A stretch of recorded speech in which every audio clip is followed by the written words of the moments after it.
ఈరోజు నేను ఉదయం తాడిపత్రికి నా ఇంటికి పోవడం జరిగింది. అక్కడికి పోయిన తర్వాత ఒక గంట తర్వాత పోలీస్ అధికారులందరూ వచ్చి,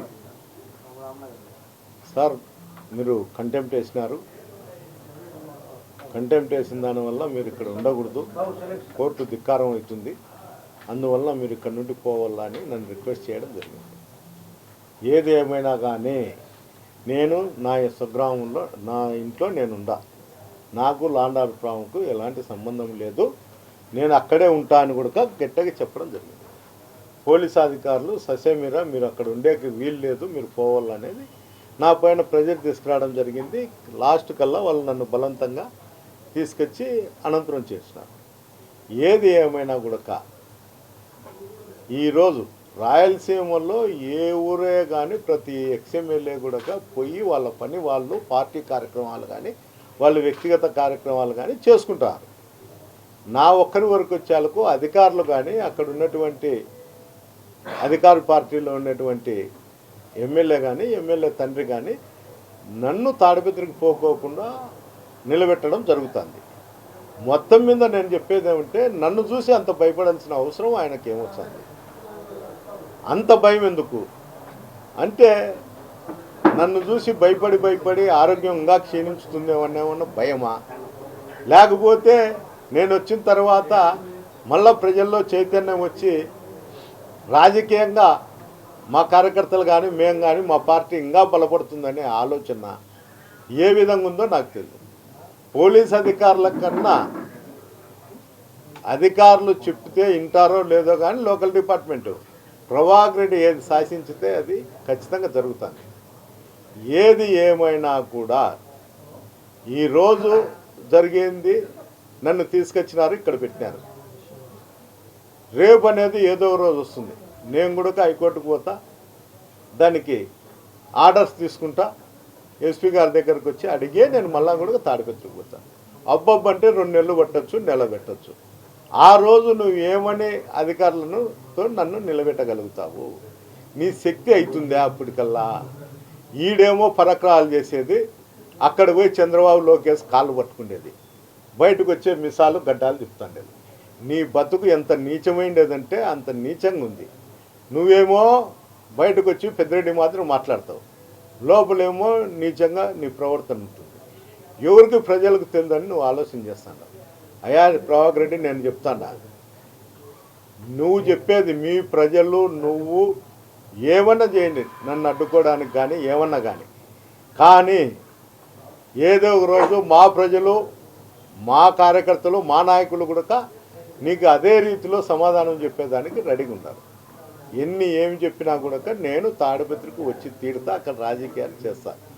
నేను రాజకీయాలు చేయలేకపోతే, నేను అక్కడ ఉండలేకపోయినా కూడా నువ్వు ఉండలేను అంటున్నావు. నువ్వు కూడా తాడిపత్రి బౌండరీ కూడా గీసుకోవాల్సి వచ్చింది. పోలీసులు అడ్డం పెట్టుకొని ఎన్ని రోజులు తిరగలుగుతావో నువ్వు కూడా బౌండరీ గీసుకొని అనంతపురం రావాలా. నువ్వు కూడా ప్రతిరోజు నేను కూడా నీకు ఇల్లు ఉంది, నాకు ఇల్లు ఉంది, నేను కూడా మా తాడిపత్రి నియోజకవర్గంలో ఉన్నటువంటి ప్రజలు కూడా అనంతరంకి వచ్చి నిన్ను అడ్డుకుంటారు. నీ చేతనైండేది నువ్వు చెయ్యి, నువ్వు చేతనైండేది నువ్వు చేసుకొని నా చేతనైంది చేస్తాను. నువ్వేందో నేను రాజకీయాలు చేస్తాడా, మా ప్రజలే నిన్ను అడ్డుకుంటాను, ఇవన్నీ ముండవోపి రాజకీయాలు చేయకు.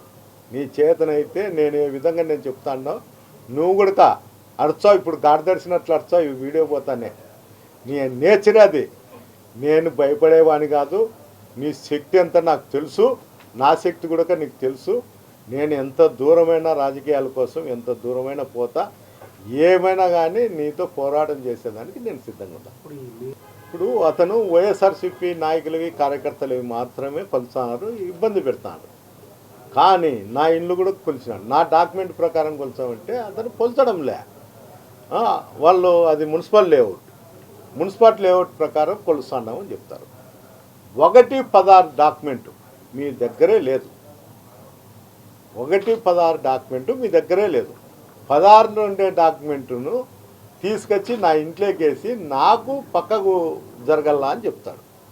ఏ విధంగా నీ దగ్గర ఉన్నటువంటి మున్సిపల్ సైట్ నా ఇంటి పక్కన ఉండేదానికి డాక్యుమెంట్ ఉంటే నువ్వు బయట పెట్టు, నీ చేతనైతే 16 ఫ్లాట్ డాక్యుమెంట్ ఉంటే బయట పెట్టు.